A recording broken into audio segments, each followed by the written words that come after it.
তুমি এখানে এসো না থাক না, বিক্রম থাকবে না, অন্য চরিত্র হয়ে যাবে। আচ্ছা তুমি আসো। আরে ঠিক আছে ঠিক আছে। দাকে শুনে দেখে দেখছেন কেমন লাগছে, মানে হাউ ইউ ফিল, একটু যদি শেয়ার করেন। What was your question? How you feeling right now, ইনোগ্রেশন করছেন, এরা এসেছেন, তো কিরকম লাগছে, কি বলতে চান? ঠিক এমন একটা ফিলিংস যেটা খুব বেশি উচ্ছ্বাসের অবকাশ নেই, বিকজ আমরা সবাই জানি কেন, কারণটা কি। আর উচ্ছ্বাস না প্রকাশ করলেও বাচ্চাদের মতো ঠিক মানে গোঙাতে হবে এরকম একটা ব্যাপার। কারণ বব যখন এখানে আছে, Bob is an artist in the true sense of the term. আমাকে দিয়ে বলি, আমার কতবার চুলের ডিজাস্টার হয়েছে, and Bob was the man in the city, yes, যে আমার আবার ও রিকভার করে দিয়েছে। বব ছিল না, ববের যে ডান হাত ইলিয়াস ভাই ছিল না, আমি একটা জায়গা গিয়েছি, আমার সমস্ত চুল গন্ডল করে দিয়েছে, আমি তুমি কেটে দাও ভাই, কেটে দাও। তখন শুনলাম যে বব এখানে আসছে, আবার বব আমাকে রিকনস্ট্রাক্ট করবে। এবং আই এম শিওর এই যে লোকে চুল ওঠে, চুল পরে, হ্যানা ত্যানা হাবি জাবি, মার্কেটের বিভিন্ন রকম মেডিসিন বলো, ট্যাবলেট খেলে নাকি চুল বড় হয়, কিন্তু Bob is so down to earth. একটা তেল দেবে আর একটা ম্যাসাজ, পার্টিকুলার ম্যাসাজ আমাকে শিখিয়ে দিয়েছে। আমি বলি এই অবস্থা তো এত চুল ড্যামেজ করেছে, কেউ যদি আমার চুল ধরে ঝোলে একটা চুল পড়বে না এই বয়সে। না বয়সটা তো আমি বলবো না, কারণ বয়স ইজ মাইন্ড। বিবেকানন্দ বলেছেন তুমি যা মনে করবে তাই হয়, because I work out 2 hours in the morning, আর আমি 7 কেজি কমিয়েছি, পেটে ফ্যাট হয়ে গেছিলো 1 ঘন্টা দৌড়। তো যদি বয়সটা মনে করি বয়স, আর যদি বয়স না হলে মনে করি বয়স, তাহলেও বয়স। আমরা সেম জিনিসটা বলি, age is just a number.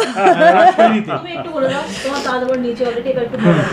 আমি আর কিছুই বলবো না, আমি ববদা আমার নিজের দাদার মতন। So please thank you so much. Bobda আমার দাদার মতন। আমি যখন ইচ্ছে মানে ভুল ভালভাবে আবদার করি, মানে আমি যেইভাবে হেয়ার কাট করি, যেইভাবে লোকটাকে আমি টর্চার করি, একমাত্র এই লোকটা ছাড়া আমাকে কেউ হ্যান্ডেল করতে পারবে না। বিকজ আমার অনেক কিছু থাকে যে এইটুকুনি কাট হবে, এর থেকে বেশি কিছু হবে না, আমার কিন্তু কন্টিনিউটি চলছে, তুমি কালার করলে যাতে বুঝতে না পারা যায়, অনেক কিছু থাকে। বিকজ আমি যত সিরিয়াল করি, সিরিয়ালের মধ্যে আমাদের অনেক দিন ধরে একটা ক্যারেক্টার করতে হয়, হুটহাট করে ক্যারেক্টার বা লুক চেঞ্জ করতে পারি না, খুব অসুবিধা হয়ে যায়। কিন্তু আমি একটু খুব মুডি, সো আমি না চেঞ্জ করতে আমার ভাল লাগে। তো তখন আমি ববদাকে শুধু এটাই বলি, ববদা ফ্রন্টটা ছেড়ে তুই ব্যাক যা ইচ্ছে করো। সো ওইভাবে মানে the way I torture him, the way he handles me, the way he treated me, আর কেউ পারবে না। মানে আমার স্কিন থেকে শুরু করে, আমার হেয়ার থেকে শুরু করে, আমি চোখ বন্ধ করে ববদাকে বিলিভ করি। সো থ্যাংক ইউ ববদা, এত বছর ধরে আমাকে সামলানোর জন্য। Let's all give him a big hand. Yes please. Thank you. আমি একটু জিজ্ঞেস করবো ববদাকে যে তোমার কেমন লাগছে বলো।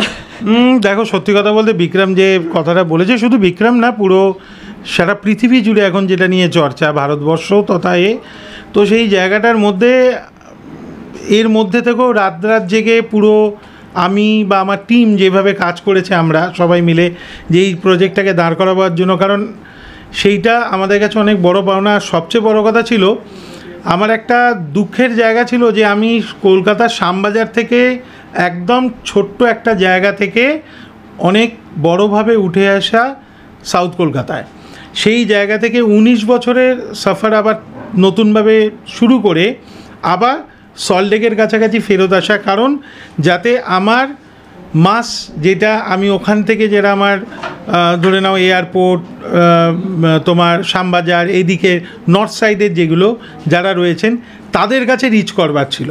কারণ আমার সবার খুব একটাই কমপ্লেন ছিল যে ববদা এয়ারপোর্ট থেকে দেশপ্রিয় পার্ক যেতে হচ্ছে। তো আমি সেই প্রচেষ্টাটাই করেছি আবার।